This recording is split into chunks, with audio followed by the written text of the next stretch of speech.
Често пати коментирам кога никој на ваков начин ја обструира говорницата која што е простор за слобода на говорот и на мислата, но и да ги презентирате вашите ставови.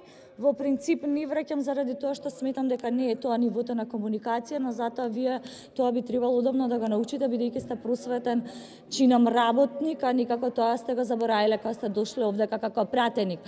Колешке фабрика за измами, лаги, манипулации, невистини е Бихачка. СДСМ.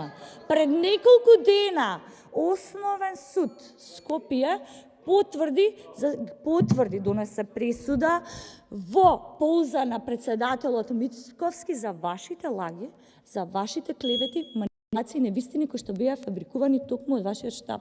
И овдека добро е кога се будите и легнувате со груевизмот, да споделите еден револт, едно размислување за тоа како вашите министер за правда, потписник и предлагач на овој законско решение се шета со државни пари и да повика на одговорност. Тоа е слобода на мисла, тоа е критичка мисла. Тоа треба да постапува и да се однесува пратеник, а не да се буди со минатото и да легнува со минатото, со груевизмот. Има збор пратеникот Антонио Милошовиќ.